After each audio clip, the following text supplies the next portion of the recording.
Thanks for joining us on Plus TV Africa. I'm Benga Aboroa. 8 people were killed at a mosque in northeastern Nigeria on Monday when a suicide bomber detonated his explosives. Ibrahim Liman from the civilian militia force assisting the military in the fight against Boko Haram told reporters that the blast happened in the Mainari village area of Konduga in Borno State. The male bomber walked into the mosque at about 5:15 a.m. while prayers were on and exploded, killing 8 worshippers and injuring 5 others. 7 of the victims died in the mosque, while another died on the way to the Borno State capital, Maiduguri. At least 5 people were killed and some others abducted on Sunday by armed bandits along the Kaduna Abuja Highway. The Kaduna State Commissioner for Police, Austin Iwa, confirmed the attack. While stating that 4 bodies have been recovered so far from the scene of the incident, the police boss assured residents that the force is on the trail of the bandits. Residents and witness of the incident said the attack occurred around 6 p.m. near Gidambusa village, located between Jere and Kateri communities along the expressway. The latest attacks comes a week after security operatives conducted search operations for arms at Kuriga village. A People's Democratic Party chieftain was killed on Saturday during a factional clash at a meeting in Igbosuku village in Etiosa local government area of Lagos State. Mr. Borishade Adini, the Apapa local government area chairman of PDP, died in hospital after being shot in the leg. 2 others injured in the clash are lying critically ill in hospital. Sources said the PDP state leadership was meeting with all party local government chairmen when the trouble started. A statement by the police spokesman, Chike Oti, chief superintendent of police, said 5 local government chairmen of the party had been arrested over the matter. The reformed All Progressive Congress on Sunday said it was too late for President Muhammadu Buhari to start dangling juicy carrots before its members in order to stop their defection from the ruling APC. The RAPC, which stated this in a statement by its publicity secretary, Kasim Afegbua, took a swipe at the president and the APC. The APC faction stated that the Buhari government was not a promise keeper because it had not fulfilled what it promised Nigerians during the electioneering campaign of 2014 and 2015. In the last 1 week, President Buhari and the APC had intensified efforts to prevent the defection of the RAPC members. The national chairman of the All Progressive Congress, Adams Oshiomhole, on Monday threatened to suspend the Minister of Labour and Employment, Dr. Chris Ngige, from the party if he failed to inaugurate the board members of federal agencies and parastatals under his ministry. Adams Oshiomhole said that the APC under his leadership would no longer tolerate ministers who abuse their office and disrespect President Muhammadu Buhari by refusing to carry out his orders. The APC chairman has given the Labour minister 1 week in which to constitute the board of the parastatals and agencies under his ministry. The current secretary to the Osun State government, Alhaji Moshood Adeoti, has finally dumped the All Progressive Congress for the Action Democratic Party. Adeoti had on Friday withdrew at the last minute from participating in the primary elections of the APC over allegations of manipulation to favor the chief of staff to the governor, Alhaji Gboyega Oyetola. The aggrieved APC chieftain stormed the secretariat of the ADP, located 2 buildings away from the secretariat of the People's Democratic Party in Osogbo on Monday, with hundreds of his supporters, when chants of Shehu Shehu filled the air as they entered into the secretariat of his new party, where is expected to contest the elections. One of the People's Democratic Party's governorship aspirants in Osun State who contested in the just concluded primary, Aki Ogunbiyi, has rejected the results of the elections. Ogunbiyi told journalists on Sunday that the votes attributed to him at the poll were much lower than the votes he actually garnered. He vowed to seek immediate redress. The presiding officer of the election, Governor Siriake Dixon of Bayelsa State, while announcing the results on Saturday, declared that Ogunbiyi polled 1,562 votes and lost to Senator Ademola Adeleke, who polled 1,569 votes. The Nigerian Press Organization and the Broadcasting Organization of Nigeria have rejected the proposed Nigerian Press Council Bill 2018, describing it as unconstitutional. The NPO and the BON have alleged that the bill is aimed to criminalize journalism practice and incapacitate the media. In a statement signed by the President, Nigerian Press Organization, Nduka Obiagbena, he said that as regards the principles and tenets of the rule of law, the proposed bill falls short and is unconstitutional and is actually sub judice, given that a case on the subject matter is still pending in the highest court of the land, the Supreme Court, in view which the bill should not have been drafted in the first place. The statement further added that the bill sought to label the Nigerian media as taking the issues of ethics and self-regulation without seriousness. Malian troops killed 11 jihadists who had ambushed them in the center of the country in clashes that also left one soldier dead, the Defense Ministry said. Armed Tuareg groups supporting the government also reported assailants executed more than 20 people on Friday in a village in the northeast. The attacks highlighted the fragile security situation in West African nation as it prepares to hold elections on the 29th of July, in which President Ibrahim Boubacar Keita is seeking a second term. A cholera outbreak in Cameroon has claimed dozens of lives and hundreds of people have been rushed to several hospitals. It is reported that some of the cases were from Nigeria and may contaminate refugees fleeing the Boko Haram insurgency. Over 90,000 people, majorly from Adamawa, Borno and Yobe, fleeing the Boko Haram insurgency, are in Minawa refugee camp, where many are children, have been dying both in and out of hospitals. Cameroon's authorities claim the first cases of cholera were reported along Cameroon's border with Nigeria a few months ago, and the disease has continued to spread. World Health Organization earlier reported that Nigeria's Adamawa, Borno and Yobe states had been experiencing recurrent cholera outbreaks since February, with a total of 1,664 suspected cases and 31 deaths. Ethiopia's Prime Minister's Chief of Staff on Sunday said the country must pursue multi-party democracy. This is in line with the latest series of momentous changes sweeping the country. The country allows competing parties, but all parliamentary seats are held by the Ethiopian People's Revolutionary Democratic Front, which has maintained tight control in the country of 100 million people since it fought its way to power in 1991. The ruling coalition has also presided over an economy that has grown faster than any other in sub-Saharan Africa over the past decade. Abiy Ahmed became Prime Minister in April, and since then the government has instituted reforms including releasing political prisoners, diluting state control of the economy, and making peace with northern neighbor Eritrea. The Libyan Coast Guard has intercepted 156 migrants in two separate incidents as they tried to reach Europe by sea, the Navy said. The Navy spokesman Ayub Qasim said that Libyan Coast Guard stopped a rubber boat carrying 116 migrants, including 5 women, off western Libyan town of Zuwara. He said that the migrants from different African nationalities had been transported to a sea base in the capital, Tripoli. Egyptian President Abdel Fattah el-Sisi warned on Sunday that Arab countries, including Egypt, were vulnerable to imploding from within under what he described as a barrage of rumors aimed at spreading instability. Addressing a military academy graduation ceremony in Cairo, Sisi said that his government had detected 21,000 false rumors over a period of 3 months. Sisi, who was elected president after he led the army in ousting Mohamed Morsi following mass protests against the Islamist president's 1 year in office, sees himself as trying to rebuild Egypt following years of turmoil that began in 2011. When we return, we'll bring you the latest on the deadly Toronto shooting and updates on the Islamic State Beatles duo and more. Don't go away.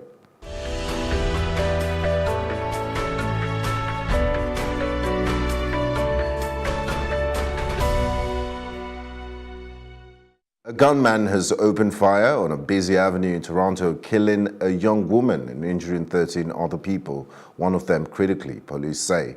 The victims critically injured in the Canadian city's Greektown district is a girl of 8 or 9, they add. The suspect is dead, reportedly killed in an exchange of shots. The attack happened on Danforth Avenue on Sunday evening when the area was teeming with people, Canada's Globe and Mail newspaper reported. Iran will resist U.S. President Donald Trump's psychological warfare. A senior commander of Iran's elite Revolutionary Guards was quoted as saying on Monday. He said, and I quote, "We will never abandon our revolutionary beliefs. We will resist pressure from enemies. America wants nothing less than to destroy Iran, but Trump cannot do a thing against Iran."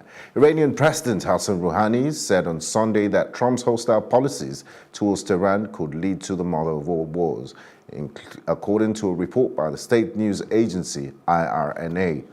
Trump reacted in a late Sunday night Twitter message, writing in capital letters, telling Rouhani to never, ever threaten the United States again or face the consequences. The United Kingdom will not block the use of the death penalty by the United States in the case of 2 men who are accused of being Islamic State members. In a letter to the U.S. Attorney General leaked to the Telegraph, Sajid Javid said the United Kingdom will seek no assurances that the pair will not be executed. Alexander Corti and El Shafi El Sheikh were captured in Syria in January.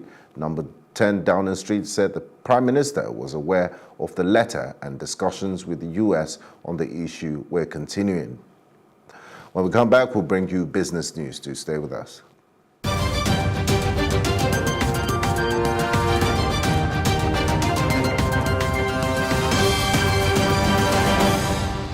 As the 2019 elections approach, the Monetary Policy Committee of the Central Bank of Nigeria is keen on ensuring that more foreign capital flows into the economy. This is aimed at putting a check on capital flow. According to reliable sources from the Economics Intelligence Unit of a Nigerian bank, the MPC, which will be meeting today and on Tuesday, will not change existing policy rate. The EIU has also said that monetary policy rate will still remain at 14%, while cash reserve requirement would also be retained at 22.5%. Others include liquidity ratio at 30%, while foreign exchange policy will be maintained. Analysts at Afrivest Limited said their position is on a balance of factors between careful analysis of sustained positive condition alongside emerging market risk and continued disinflation amidst steady but weak growth momentum. The Consumer Price Index used to measure inflation by the Nigerian Bureau of Statistics has shown a decrease of 11 points to 23% in June against 11.1 recorded in May. This is 0.3% points less than the rate recorded in May and represents the 17th consecutive disinflation since January 2017. Increases were recorded in all classification of individual consumptions by purpose divisions that yield the headline index. On a month-to-month basis, the headline index increased by 1.4% in June, up by 0.15% points from the rate recorded in May 2018. The European Union lawmakers have rejected the UK's negotiation position regarding UK financial services firms' access of top European markets. This comes with rising concerns that the proposal would endanger the bloc's decision-making autonomy. Michel Barnier, European Union's chief negotiator, also rejected Theresa May's proposal, which she had submitted earlier in July in a white paper. The model proposed a system of joint governance and a safeguard for acquired rights, thereby preventing the UK's access to the EU's financial services market from being easily cancelled. According to Barnier, it would violate the principle that access rights to the bloc's financial services market, amongst others. Central bankers and finance ministers have said that risks facing the global economies are rising as trade war continues to build. Finance chiefs from the various world advanced economies after the G20 summit in Buenos Aires have also cautioned that growth is becoming less synchronized. According to the communique, which was declared, global economic growth remains robust and unemployment is at a decade low. Concerns, however, is that growth has been less synchronized recently and downside risk over the short and medium term have increased. The G20 meeting, however, ended with calls for better dialogue to prevent trade disputes. Still ahead on Plus TV News is our roundup on sports and entertainment news. We'll be back in a moment. In entertainment, Nigerian rapper Falz was applauded by Nigerians and the Domestic and Sexual Violence Response Team, DSVRT, on sexual violence in his latest music video. DSVRT took to their social media page to applaud Falz's effort about real-life issues with the caption, "We appreciate Falz for spreading the word on sexual abuse in his latest video, Child of the World." The rapper, who released the music video Child of the World during the weekend, which featured ex-Big Brother housemate Bam Bam and Teddy A. Bam Bam acted as the child of the world who was sexually harassed by her uncle and was forced to be involved in sexual acts with rich men to raise money to live a certain life. Nigerians also took to Twitter to compliment the awareness behind the video, while others called on more artists to do the same.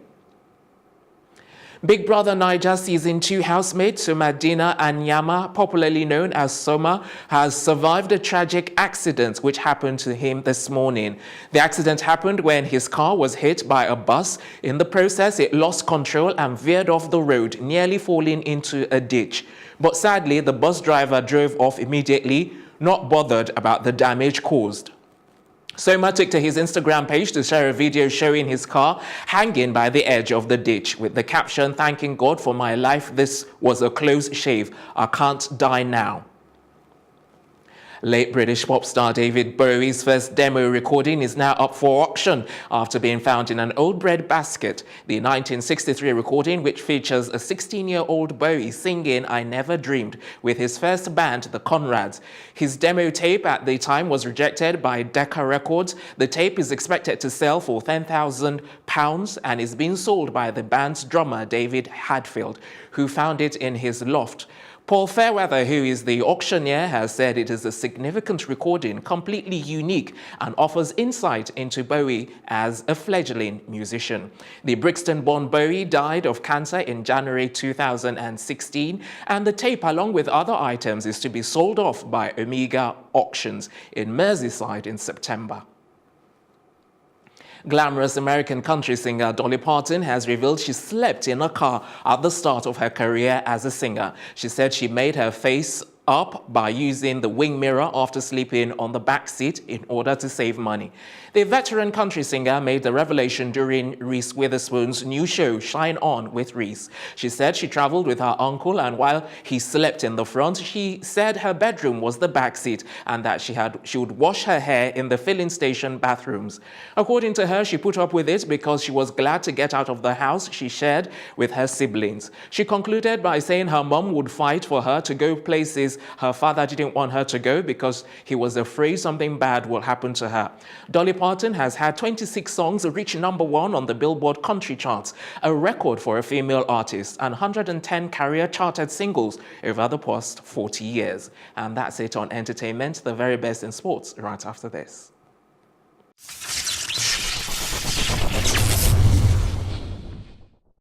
Hello and welcome to Sports Update on Plus TV Africa, and of course moving straight to football and the crisis going on in the NFF. Report has it that the operatives of the Department of State Security Service, the DSS, acting on the presidential orders, removed Chris Giwa and his members from causing any harm for Nigerian football and returned the Secretary General of the NFF, Sanusi Mohammed, as the head of the Secretariat, signaling a further endorsement of Ahmadu Pinnick as NFF president along with his board. And the president's office was also cleared in readiness for the resumption of Ahmadu Pinnick, who will return to Nigeria soon after supervising the CAF Roundtable Symposium with the 5 African representatives to the 2018 Russia World Cup, extracting the continent's poor showing at the biggest soccer competition in the world. The new development is coming in the wake of FIFA's threat to ban Nigeria from all football-related activities. And FIFA President Gianni Infantino made the threat known while speaking on Friday, the 13th of July, at a press conference in Moscow before the World Cup final. And Swiss defender Johan Duru has signed 4 Italian Serie A outfits Spal 2013 ahead of the new season. And the 31-year-old joins the lowly club as a free agent after putting pen to paper on a 1-year deal following the termination of his contract at Turkish side Antalyaspor. He has the option of an additional 12 months in his contract. The former Arsenal and Hamburg defender recently featured as part of the Switzerland squad to the just concluded FIFA World Cup tournament in Russia. His addition to the Spal 2013 squad is a welcome development for the club, which ended a 49-year wait for top-flight football last season.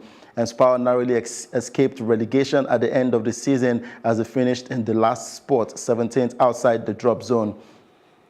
And on Champions League football, Celtic will face AEK Athens in the 3rd qualifying round of the Champions League if they overcome Rosenborg in the 2nd round. And the Scottish champions played the Norwegians in the 4th leg in Glasgow on Wednesday, with the return tie in Trondheim 7 days later. And that's it on Sport Update on Plus TV Africa. I am Udoka Njoku. And that's our news roundup of events. We'll be back later with more stories making the headlines. Do join us. I am Benga Aboroa. Have a great day.